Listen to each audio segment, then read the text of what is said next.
786 News Channel Media. Your voice, our report. Breaking news. Welcome to 786 news channel media. ఏదైతే Andhra Pradesh deputy CM Pawan Kalyan గారు అయితే serious అయ్యారు. ఆత్మకూరు నియోజకవర్గంలో ఉన్న పవిత్రమైన ప్రముఖ దర్గా ఏఎస్పేట దర్గా రామదాబాద్ అమ్మాజాన్ బావాజాన్ అని చెప్పి భక్తులైతే ఆ దర్గాకి లక్షల మంది అయితే వస్తూ ఉంటారు అనేక ప్రాంతాల నుంచి. ఎక్కడైతే ఈ దర్గాలైతే ప్రత్యేకంగా ఎవరైతే పీఠాధిపతి సజ్జాది నసీన్ ఉన్నారో హఫీజ్ బాషాకి అయితే ఎలా ఇస్తారు దర్గా నిర్వహణ బాధితుల్ని ఎలా అయితే మీరు ఇతనికి ఇస్తారని చెప్పి అక్కడైతే కొంతమంది మత పెద్దలు దర్గాలో ఉండే మత పెద్దలు అందరూ కూడా AP deputy CM Pawan Kalyan గారికి అయితే కలవడం జరిగింది. ఇక్కడ చూడండి, పక్కన దర్గా వీడియో కనిపిస్తుంది మీకు. పవిత్రమైన దర్గా. ఇక్కడ హుండీ డబ్బులు కూడా గతంలో 3 కోట్ల పైన అయితే డబ్బులు వచ్చినాయి.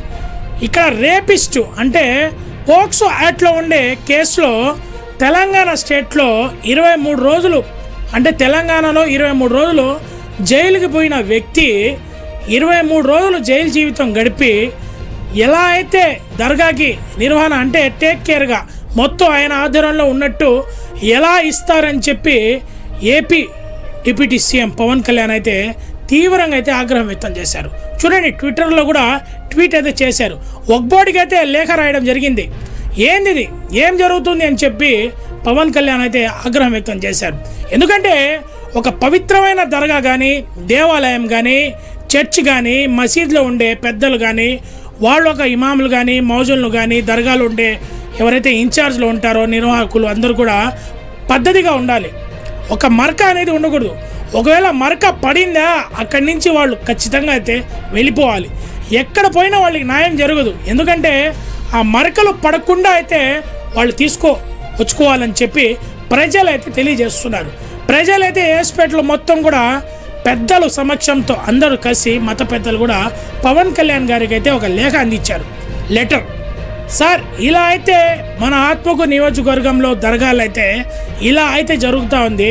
ఒక పోక్సో యాక్ట్లో ఉన్న వ్యక్తి దర్గాకి మళ్ళీ నిర్వాహకుడుగా ఎలా ఇస్తారని చెప్పి పవన్ కళ్యాణ్ గారికి ఎప్పుడైతే ఇచ్చారో లేయర్గా అయితే లెటర్ అయితే వచ్చేసింది. మరి బోర్డు అధికారులు ఏం చెప్తారో, మరి రాబోయే రోజుల్లో ఎవరికి ఆ దర్గా అప్పచెప్తారో చూడాల్సింది ఎంతైనా ఉంది. ఏదైతే 786 మీడియా ఏం చెప్తుందంటే దర్గాలో ఎవరున్నా కూడా తప్పుడు పనులు ఎవరైనా చేస్తే ఆడబిడ్డల జోలికి కానీ డేరా బాబాలు దొంగ బాబాలు ఎవరైనా తయారవుతే వాళ్ళపైన కఠిన చర్యలు తీసుకోవాలి. గతంలో ప్రభుత్వం తీసుకుంది. అతను జైలు జీవితం అయితే హఫీజ్ బాషా అంటే 2-3 పేర్లు పెట్టుకున్నాడు. రామత్ నాయబ్ అని చెప్పి అలియాస్ హఫీజ్ బాషా, రామతుల్లా నాయబ్ అని చెప్పి రకరకాల పేరుతో ఆయన అయితే సర్క్యులేట్ అయితే ఏఎస్పేటలో ప్రాంతాలను అయితే అవుతున్నాడు. కానీ అక్కడ ఉండే ప్రజలు మాత్రం ఊరు బహిష్కరణ కూడా అతనికి చేయాలని చెప్పి ప్రజలైతే చెప్తున్నారు. అయితే పవన్ కళ్యాణ్ మాత్రం సీరియస్ అయ్యి దర్గా పవిత్రమైన దర్గా లక్షల మంది వస్తారు. అదేవిధంగా ఏఆర్ రెహమాన్ కానీ ప్రముఖ సినీ ఫీల్డ్లో ఉండేవాళ్ళు పెద్ద వాళ్ళు కూడా అక్కడ దర్గాకి అయితే వచ్చి వాళ్ళు ఒక కోరికలు నెరవేర్చిన తర్వాత మళ్ళీ వచ్చి ఆ దర్గాకి రావడం, పూలు వేయడం, ఏదైతే హుండీలో డబ్బులు రావడం, ఒక్బోటి కూడా చాలా ఆదాయం అయితే ఆ దర్గా వల్ల ఏఎస్పేట దర్గా వల్ల వస్తుంది.